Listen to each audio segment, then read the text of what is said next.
Então, pessoal, hoje a gente vai dar prosseguimento àquele estudo que a gente viu na semana passada, que baseado em Mateus 24, que é o conhecido Sermão do Monte. Naquele capítulo 24, a gente tirou a base do nosso estudo, que são os sinais da vinda de Jesus. E a gente começou a estudar isso daí na semana passada, na sexta-feira passada. E a gente considera, então, este estudo de hoje e aquele da semana passada, e daqui para frente também, como pertencente aos episódios da terceira parte do livro de Apocalipse, ou seja, as coisas que depois destas hão de acontecer. Então, a gente teve o texto base em Mateus 24, Marcos 13 e Lucas 21, que é o sermão profético. A gente conversou semana passada que dos três evangelhos, Marcos é o mais completo, porque ele foi testemunha ocular desse sermão. Marcos e Lucas, no entanto, não. E a gente viu lá que o Evangelho de Marcos, ele relata que Pedro, Tiago, João e André foram os que fizeram aquela pergunta para Jesus.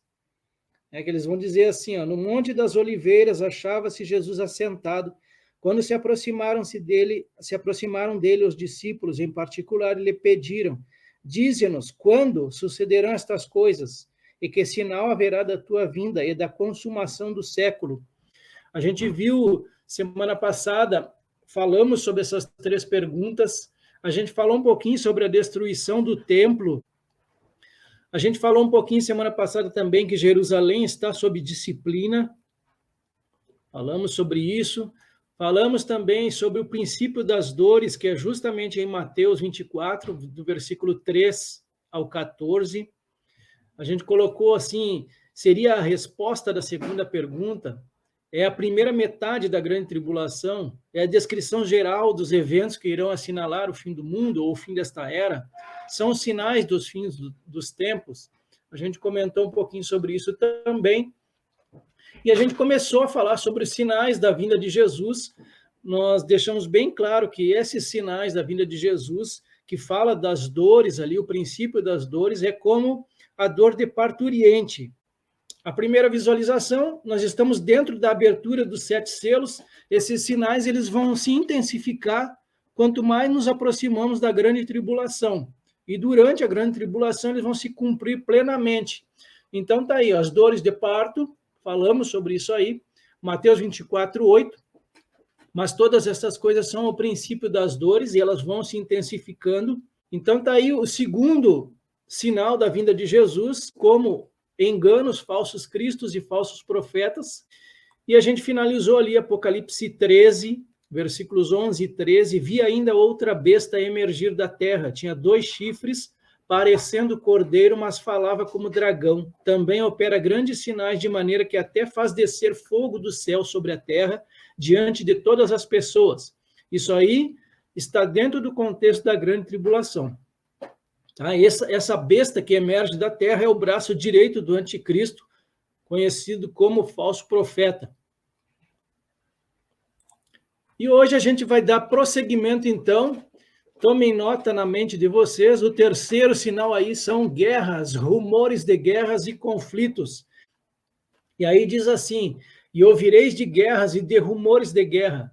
Olhai, não vos assustei, porque é mistério, é necessário que isso tudo aconteça, mas ainda não é o fim, porquanto se levantará nação contra nação.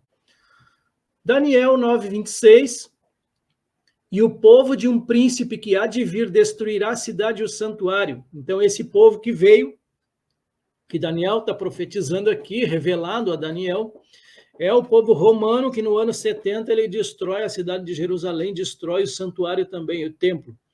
E o seu fim será num dilúvio, e até ao fim haverá guerra. Desolações são determinadas. A gente vê aqui que no século XIX, de 1801 até 1900, houveram 33 conflitos que são registrados por esse site. E no século XX, o século passado, de 1901 até o ano 2000, foram 61 conflitos, o dobro do século anterior. No século XXI, de 2001 até 2022, nós já tivemos 25 conflitos. Então, no século passado, se nós fôssemos pegar aqui esses dados do século passado, a gente tinha 12 conflitos a cada 20 anos. 12. Só nesse século nosso nós já tivemos o dobro disso, 25 conflitos em 20 anos. Próximo item: terremotos, fomes, pestes, coisas espantosas e grandes sinais do céu. São sinais da vinda de Jesus. Mateus 24, 7. Porquanto haverá fomes e pestes e terremotos em vários lugares. A gente aproveita e vê lá em Apocalipse 6, 8, nós vamos estudar semana que vem, tá? Então é o primeiro spoiler da noite. Vi então e eis um cavalo amarelo, o seu cavaleiro se chamava Morte, e o inferno o estava seguindo, e lhes foi dada autoridade sobre a quarta parte da terra para matar a espada, ou seja, a guerra, pela fome, com a mortandade por meio dos animais selvagens da terra. Ezequiel 14, 21, falando da justiça dos castigos de Deus. Deus é justo até mesmo quando ele imputa a sua justiça diante dos homens. Então, aqui falando quando uma terra pecar contra ele, porque assim diz o Senhor Deus, quanto pior não será se eu enviar os meus 4 piores castigos, isto é, a espada, a fome, os animais selvagens e a peste contra Jerusalém, para eliminar dela pessoas e animais. Lucas 21, 11, haverá em vários lugares grandes terremotos e fomes e pestilências. Haverá também coisas espantosas e grandes sinais do céu. Também em Lucas, no mesmo capítulo 21, versículo 25 e 26, haverá sinais no sol, na lua e nas estrelas. Sobre a terra, angústia entre as nações, em perplexidade por causa do bramido do mar e das ondas. Haverá homens que desmaiarão de terror e pela expectativa das coisas que sobrevirão ao mundo, pois os poderes do céu serão abalados. E aí, Isaías 24, falando da ruína dos transgressores aqui, versículo 18 ao 20, aquele que fugir da voz do terror cairá num buraco, e se sair do buraco será apanhado na armadilha, porque as represas do alto se abrem e tremem os fundamentos da terra. A terra será totalmente quebrada, a terra ficará completamente despedaçada, a terra será violentamente sacudida, a terra vai cambalear como um bêbado e balançar como uma cabana, a sua transgressão pesa sobre ela, ela cairá e nunca mais se levantará. A gente vê o progresso aqui das epidemias no mundo, isso vem se intensificando desde o século XVII para cá, 21 no século XVII, 35 no século XVIII, século XIX, 60 epidemias, diminuiu um pouquinho aqui no século XX, e aqui, ó, vejam com atenção, o nosso século, de 2001 até 2022, são 69 tipos de epidemia no mundo todo. Então, mais do que o dobro do século passado, e mais ainda do que o século XIX aqui, que foram 60. E em 20 anos, nós tivemos mais do que os 100 anos do século XIX. Então, eles vêm se intensificando essa questão de epidemia. Aqui está computado até o ano de 2022, incluído aqui a peste chinesa. Esse site aqui, ele coloca os maiores terremotos, foram muito mais do que isso. A gente vê aqui 32 no século XIX, grandes terremotos. No século XX, foram 132 grandes terremotos. E até o ano de 2022, agora, 18 grandes terremotos. E aqui inclui-se o terremoto no Japão, tsunami no Japão, ali, no Haiti também. Todos eles estão computados aqui dentro desse gráfico. Próximo item, perseguição aos cristãos e antissemitismo. Lembrando que o antissemitismo é a perseguição aos judeus. Desde que se formaram como nação, os judeus vêm sendo perseguidos. Então, Mateus 24, 9, vocês serão entregues para serem maltratados, e eles os matarão. Vocês serão odiados por todas as nações por causa do meu nome. Mateus 10, 34 ao 36. Não pensem que eu vim trazer paz à terra. Não vim trazer paz, mas espada. Pois vim causar divisão entre o homem e o seu pai, entre a filha e a sua mãe, e entre a nora e a sua sogra. Assim, os inimigos de uma pessoa serão os da sua própria casa. Mateus 10, 22. Todos odiarão vocês por causa do meu nome. Aquele, porém, que ficar firme até o fim, esse será salvo. 2 Timóteo 3, 12. E também todos os que piamente ou piedosamente querem viver em Cristo Jesus padecerão perseguições. De uma forma ou de outra, nós seremos perseguidos por causa do nome de Jesus. Aqui a lista mundial da perseguição no ano de 2022. Esse é o site Portas Abertas. Eles atualizam anualmente essa lista de perseguições aqui. E aqui está o mapinha, ó, perseguições extremas, principalmente na região do Oriente Médio ali e no norte da África. Perseguições severas também na África, também no Oriente Médio e sul da Ásia. E aqui está a lista dos 10 países que mais perseguem cristãos no mundo. Anteriormente, a Coreia do Norte estava no topo dos perseguidores, mas aí passou à frente o Afeganistão, desde que os Estados Unidos saíram de lá com a sua equipe, com as suas tropas. O Afeganistão, então, passou à frente. Ele é o maior perseguidor de cristãos hoje. Afeganistão por opressão islâmica e todos os outros 10 também, perseguições religiosas, com um detalhe para a Coreia do Norte, que é uma perseguição comunista. Próximo item, o sinal da vinda de Jesus, eu coloquei aqui o renascimento da nação de Israel na Judéia.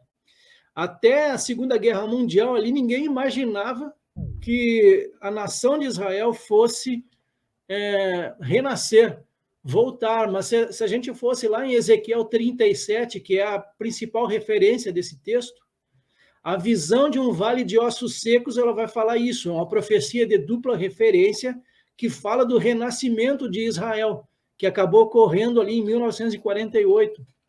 Portanto, profetize e diga-lhes, assim diz o Senhor Deus, eis que abrirei as sepulturas de vocês e os farei sair delas, ó povo meu, e os levarei de volta à terra de Israel. Próximo item, multiplicação do conhecimento, da ciência, do saber.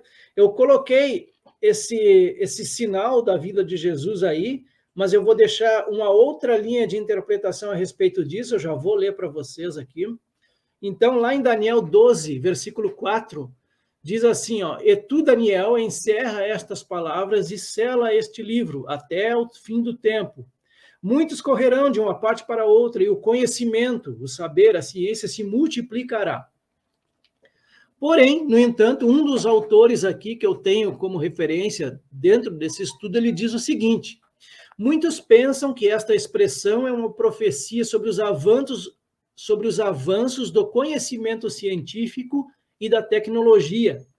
O sentido da palavra ciência no texto de Daniel tem a ver com o saber das coisas, ser ou estar informado, ou ter conhecimentos específicos sobre algo. Por isso, a multiplicação da ciência refere-se ao aumento do conhecimento sobre o conteúdo expresso da profecia de Daniel, não tendo relação alguma com o avanço da ciência formal. Então, esse é uma das linhas de pensamento a respeito de Daniel 12, 4. O fato é que o conhecimento, a multiplicação do saber em toda a Terra, pelo ser humano, né, ela vem aumentando de fato aí nos últimos 50 anos, podemos colocar até os últimos 100 anos aí com o avanço da indústria, né? Então, desde então, aviões, tecnologia vem sendo desenvolvidas. Tá? Então, de qualquer forma, coloquei aí também como sinal da vinda de Jesus a multiplicação do conhecimento. Próximo tópico, é o 8º tópico aqui, multiplicação da iniquidade, ou seja, multiplicação da maldade, do pecado, e a diminuição do amor. Os dois estão ligados entre si. A multiplicação da iniquidade, ela é a causadora da diminuição do amor. Vamos começar então com Gênesis capítulo 6, versículos 5 e do 11 ao 13. O Senhor viu que a maldade das pessoas havia se multiplicado na terra, e que todo o desígnio do coração delas era continuamente mau. A terra estava corrompida à vista de Deus e cheia de violência. Deus olhou para a terra e eis que estava corrompida, porque todos os seres vivos haviam corrompido seu caminho na terra. Então, Deus disse a Noé: resolvi acabar com todos os seres humanos, porque a terra está cheia de violência por causa deles. Eis que os destruirei juntamente com a terra. E isso de fato aconteceu com o dilúvio, e mais à frente vocês vão entender por que eu trouxe aqui Gênesis 6 falando sobre a época de Noé. E aqui em Mateus 24:12, fazendo referência direta a esse item aqui, e por se multiplicar a iniquidade, o amor de muitos esfriará. Próximo, tempos trabalhosos, tempos difíceis, tempos terríveis, por conta até mesmo da carnalidade humana. O texto principal está aqui em 2 Timóteo, capítulo 3, do versículo 1 ao 9, mas você precisa saber disto. Nos últimos dias sobrevirão tempos difíceis, pois os seres humanos serão egoístas, avarentos, orgulhosos, arrogantes, blasfemadores, desobedientes aos pais, ingratos, ímpios. E aqui, como ímpio, eu coloquei profanos, desprezam a fé, não respeitam valores comuns, sem piedade, sem reverência, sem afeição natural. Então eu coloquei aqui, ó, vivendo afetos artificiais e pecaminosos, pervertidos, homossexuais, sodomitas. Os homens também serão implacáveis, caluniadores, sem domínios de si, cruéis, inimigos do bem, traidores, atrevidos, convencidos, mais amigos dos prazeres do que amigos de Deus. Aqui, então, revolução sexual de toda forma, de todo tipo. A gratificação sexual é o Deus deles. E aqui ele segue, tá? Ele segue esse texto aqui, ele é muito bom, bem interessante esse texto. 2 Timóteo 3, versículo 1 a 9. Aí a gente chega naquilo que eu comecei a tratar no início, né? A ressurreição dos mortos em Cristo e o arrebatamento da igreja também é um sinal da vinda de Jesus. Isso está lá em 1 Tessalonicenses, 2 Tessalonicenses também. Não vou entrar muito em detalhes, porque a gente já falou sobre isso, eu acho que 2 sábados aqui somente, sobre ressurreição dos mortos e arrebatamento da igreja, mas eu coloco aqui como sinal da vinda de Jesus também. Próximo tópico, 11º, ascensão do anticristo. A ascensão do anticristo, então, segundo a doutrina pré-tribulacionista, a igreja é arrebatada, os mortos em Cristo são ressuscitados, e posteriormente a isso virá a ascensão do anticristo dentro daqueles 10 reis ali do antigo Império Romano. Tá? Apocalipse 6:2, o Cordeiro abre os selos, a gente viu isso há 2 sábados atrás.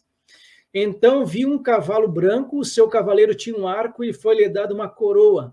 E ele saiu vencendo e para vencer. Tá? É a figurando aqui a saída política do anticristo, o surgimento dele no mundo. Apocalipse 13:1, um outro spoiler aqui. Vi emergir do mar uma besta que tinha 10 chifres e 7 cabeças, e sobre os chifres 10 diademas, e sobre as cabeças nome de blasfêmia. Também essa é uma referência ao anticristo.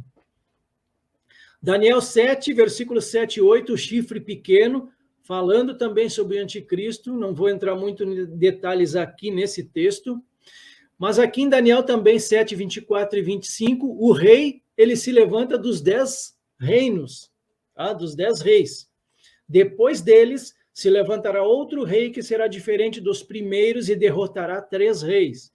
Ele falará contra o Altíssimo, oprimirá os santos do Altíssimo e tentará mudar os tempos e a lei, e os santos serão entregues nas mãos deles por um tempo, tempos e metade de um tempo.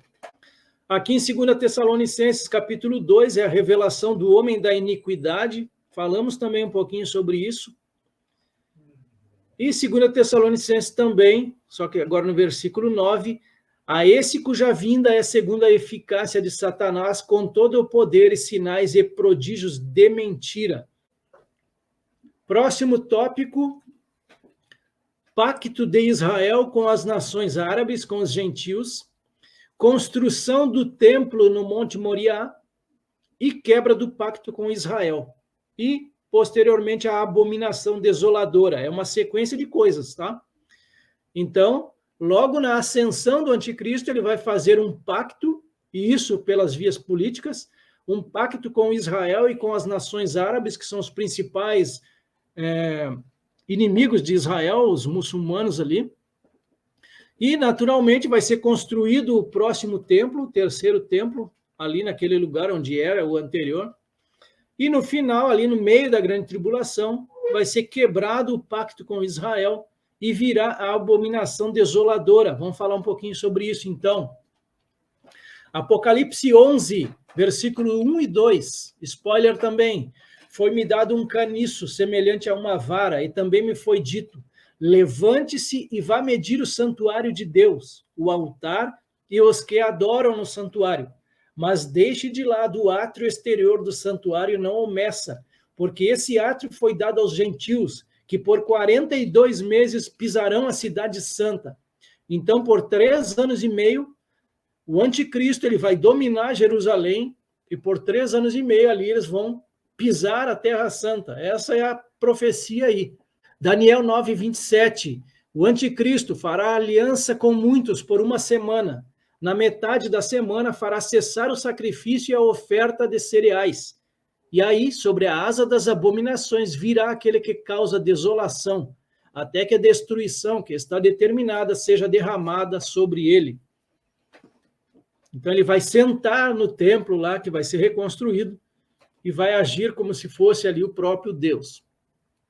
Daniel 12, 11. Depois do tempo em que o sacrifício diário for tirado e a abominação desoladora for estabelecida, haverá ainda 1.290 dias, cerca de 3 anos e 7 meses. Aqui, esse contexto, como eu coloquei aqui, está ligado à profanação do templo pelo anticristo. Esse texto aqui é de 2020, bem atual. A construção do terceiro templo em Jerusalém cumprirá a profecia bíblica, dizem pastores. Um outro texto, 2020 também, escola em Jerusalém treina sacerdotes para realizar rituais no terceiro templo. Vamos ao próximo item aqui. Fuga dos judeus da Judéia e a grande tribulação. Mateus 24, do versículo 15 ao 26. Então, ali falando, é uma profecia de dupla referência, a fuga dos judeus da Judéia e grande tribulação. Ela fala aqui da destruição de Jerusalém no ano 70, mas também já faz uma referência à grande tribulação. Quando, pois, virdes que a abominação da desolação, de que falou o profeta Daniel, está no lugar santo, quem lê entenda. Então os que estiverem na Judéia fujam para os montes, e quem estiver sobre o telhado não desça para tirar alguma coisa de sua casa. E quem estiver no campo não volte atrás a buscar as suas vestes. Mas ai das grávidas e das que amamentarem naqueles dias. E orai para que a vossa fuga não aconteça no inverno, nem no sábado. Porque haverá então grande aflição como nunca houve desde o princípio do mundo até agora, nem tampouco há de haver. E se aqueles dias não fossem abreviados, nenhuma carne se salvaria, mas por causa dos escolhidos serão abreviados aqueles dias. Então, se alguém vos disser, eis que o Cristo está aqui ou ali, não lhe deis crédito, porque surgirão falsos cristos e falsos profetas, e farão tão grandes sinais e prodígios que, se possível fora, enganariam até os escolhidos. Eis que eu vos tenho predito. Portanto, se vos disserem, eis que ele está no deserto, não saiais. Eis que ele está no interior da casa, não acrediteis. Então, aqui, falando dessa época, quando o anticristo irá quebrar o pacto com Israel. Ele vai invadir ali com os seus exércitos ali daqueles 10 reinos. Então, vejam que isso aqui fala especificamente sobre Israel, sobre Jerusalém. É para eles que ele está se referindo. Tá? Lá em Daniel 12, versículos 1 ao 3, fala desse tempo de angústia também. Nesse tempo se levantará Miguel, o grande príncipe, o defensor dos filhos do povo de Deus. E haverá tempo de angústia como nunca houve, desde que existem nações até aquele tempo. Mas naquele tempo o povo de Deus será salvo, todo aquele que for achado inscrito no livro. E aí segue. Então aqui está Israel, Jerusalém. Jerusalém, vocês sabem que ela é uma cidade dividida, a metade dela é para Israel e a outra metade está sobre o comando aqui da Jordânia. Tá? Então Israel vai fugir para os montes. Aqui estão as setas aqui apontando, eles vão fugir para os montes. Ó. Aqui em volta de Israel é uma cadeia de montanhas, eles vão fugir para o deserto.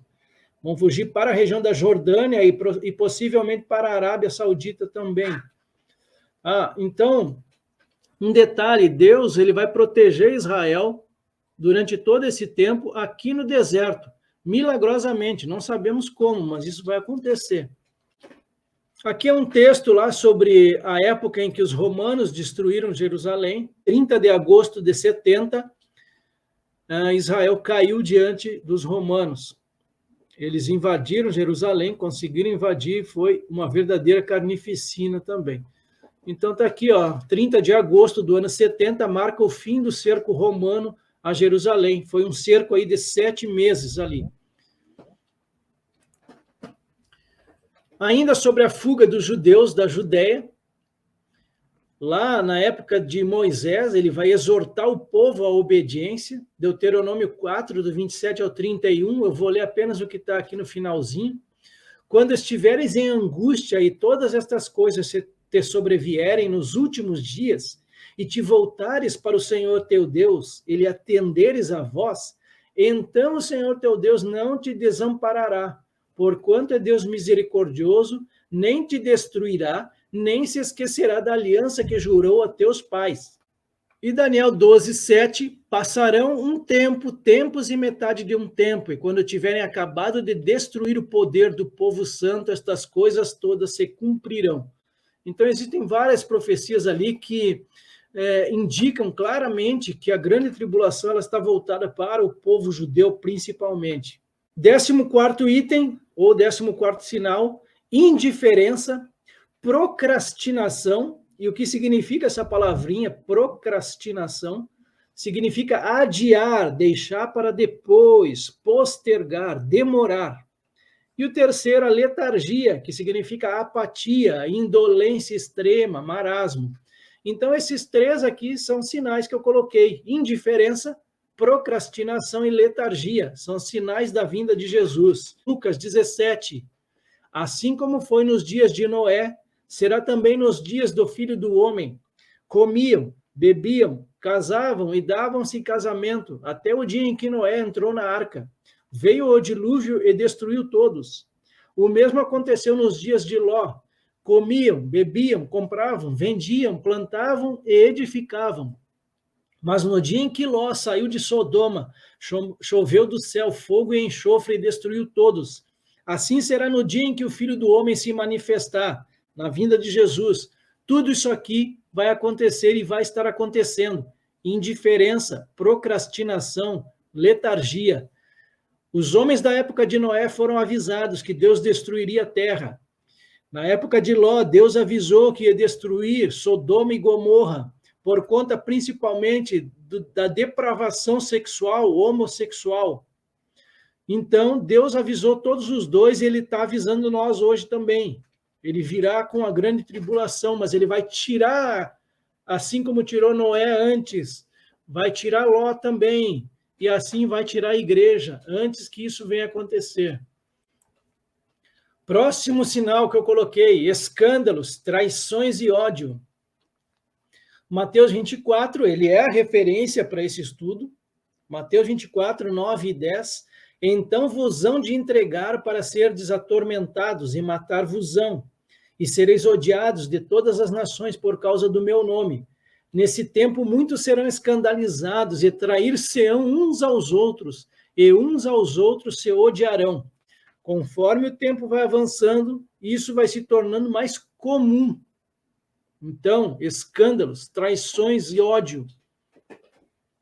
Falando sobre escândalos, Mateus 18, 7. Ai do mundo por causa dos escândalos, porque é mister que venham escândalos, ou seja, é necessário que eles venham. Mas ai daquele homem por quem o escândalo vem. Marcos 13, 12. E o irmão entregará à morte o irmão e o pai ao filho, e levantar-se-ão os filhos contra os pais e os farão morrer. Próximo item, doutrina de demônios, falta de fé e apostasia. Apostasia, lembrando que é o abandono premeditado e consciente da fé cristã. 1 Timóteo 4, versículo 1 e 2. Ora, o Espírito afirma expressamente que nos últimos tempos alguns apostatarão da fé por obedecerem a espíritos enganadores e a ensinos de demônios, pela hipocrisia dos que falam mentiras e que têm a consciência cauterizada. 2 Pedro 3, versículo 3 e 4. Além de tudo, saibam que nos últimos dias virão escarnecedores com as suas zombarias, andando segundo as próprias paixões e dizendo: onde está a promessa da sua vinda? Porque desde que os pais morreram, todas as coisas permanecem como desde o princípio da criação. Lucas 18, 8. Contudo, quando vier o Filho do Homem, achará porventura fé na terra? 2 Tessalonicenses 2, versículo 3. Ninguém de modo nenhum os engane, porque isto, a vinda de Jesus, não acontecerá sem que primeiro venha a apostasia. Então, o abandono da fé é algo natural, ela deve acontecer. Então, quando a gente fica pensando assim, poxa, as pessoas estavam na igreja ontem, hoje já não estão mais, abandonaram a fé, vai ser normal daqui para frente isso. Eu coloquei a pregação do evangelho do reino em todo mundo, ainda que quase que eu não coloco esse texto aqui, esse sinal, tá? Porque a pregação do evangelho do reino em todo mundo, para mim, ela vai continuar sendo pregada. O evangelho, ele é um evangelho eterno. Tá? Então, aqui ele se refere à pregação do evangelho do reino em todo mundo, como diz Mateus 24, 14 aqui, ó. E este evangelho do reino será pregado em todo mundo, em testemunho a todas as nações ou todas as gentes, e então virá o fim, ou seja, o fim desta era. Aí eu coloco aqui, ao final da grande tribulação, tá? Vai ser o fim da era na grande tribulação. Mas o evangelho, para mim, ele vai continuar. É um evangelho eterno. Tá? Mas mesmo assim, eu coloquei ele aqui como um sinal da vinda de Jesus. Ele está sendo pregado, ele vai continuar sendo pregado durante a grande tribulação e também durante o milênio. Romanos 10, 16 ao 18, em concordância com o Salmo 19, do 1 ao 4. Mas nem todos obedeceram ao evangelho, pois Isaías diz: Senhor, quem creu em nossa pregação? E assim a fé vem pelo ouvir, e o ouvir pela palavra de Cristo. Mas pergunto, será que eles não ouviram? É claro que sim. A voz deles se espalhou por toda a terra e as palavras deles alcançaram os confins do mundo. Então eu tenho para mim que o evangelho já foi pregado a todas as nações. Talvez não a todas as pessoas, mas a todas as nações eu creio que já foi. Colossenses 1, do 21 ao 23. E vocês que no passado eram estranhos e inimigos no entendimento, pelas obras más que praticavam, agora, porém, ele os reconciliou no corpo da sua carne, mediante a sua morte, para apresentá-los diante dele santos, inculpáveis e irrepreensíveis, se é que vocês permanecem na fé, alicerçados e firmes, não se deixando afastar da esperança do evangelho que vocês ouviram e que foi pregado a toda criatura debaixo do céu, e do qual eu, Paulo, me tornei ministro. E aqui, spoiler lá em Apocalipse 14, versículos 6 e 7, falando da pregação do evangelho durante a grande tribulação e também durante o milênio, vi outro anjo voando pelo meio do céu, tendo um evangelho eterno para pregar aos que habitam na terra, e a cada nação, tribo, língua e povo. Então, durante a tribulação, será pregado o evangelho ainda. E creio também que durante o milênio. E aqui a gente fecha o nosso estudo de hoje. Voltando a uma palavra que você citou aqui, que está em Mateus 24, 14, diz assim: e será pregado este evangelho do reino por todo o mundo, para testemunho a todas as nações, então virá o fim. Aqui está dizendo que o evangelho será pregado, não está afirmando se será aceito ou não. E está tendo ultimamente uma corrente que afirma que haverá um grande avivamento antes da vinda de Jesus, até mesmo condiciona a vinda de Jesus a este grande avivamento. No meu entendimento, eu acho que isso não procede. Qual é a sua opinião? A minha é a mesma sua. Para mim não procede. A pregação do evangelho vai continuar, porque vai ter durante a grande tribulação aqueles 2 mártires que vão estar falando ali sobre o evangelho, vai ter aqueles judeus que vão ser marcados também, aqueles 144 mil lá, o evangelho vai ser pregado, mas ele não vai ser aceito também. Tá? É pelo contrário, a apostasia vai aumentando conforme a gente vai indo. A Bíblia não fala de avivamento em todo mundo, não. Isso pode acontecer, eu acredito que sim, está mais relacionado com o milênio, tá? Com o milênio eu creio que sim, mas agora não, pelo contrário. A fé vai diminuir e a apostasia também vai aumentar, né? É porque dá uma falsa impressão que a volta de Cristo está condicionada a uma ação humana. Acho que não. Eu Acho que acho que não. não também. Eu não acredito nisso também. Agora, outra coisa interessante é que ele sempre será pregado, né? E mesmo na grande tribulação, haverá aquelas pessoas que resistirão ao poder do anticristo. Então, assim, por analogia, a gente pode afirmar que haverá salvação ainda, né? Sim, inclusive no capítulo 6 de Apocalipse, não na semana que vem, mas na outra, quando tiver a abertura do 6º selo aqui, já vai mostrar que os primeiros mártires da grande tribulação que vão ser salvos. Então vai haver salvação, sim, durante a grande tribulação. É interessante. Sim, obrigado, meu irmão. Inclusive, a Bíblia fala que na grande tribulação, muitos serão salvos, né? Mais do que pela graça, no caso hoje. Mas sim, na grande tribulação, haverá mais salvos do que pela graça. Nesse período que é chamado da apostasia, né? Eu não acredito que vai ter tanta gente assim para ser salvo mais do que a graça, viu? Não acredito, tá? Mas vai ter uma grande quantidade de pessoas salvas, sim, durante a grande tribulação, tá? Mas assim, se vai ser maior, eu acredito que não, tá? Então a graça realmente ela, porque é muito tempo, né? São 2000 anos e ainda tem os salvos da época, desde a época de Abel lá, né? Pois Então, então, desculpa. uhum. Pois então, por conta dessa apostasia, que é o período que a gente já está vivendo, eu acredito que depois muitos vão se lembrar de que alguém falou para eles de Jesus. E daí, provavelmente, né, muitos ainda vão ter uma chance. E eu acredito que muitos irão abraçar essa chance.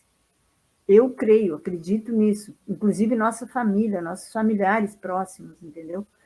Porque a palavra de Deus é perfeita. Então, assim, a semente, ela foi plantada. A gente está plantando hoje, né?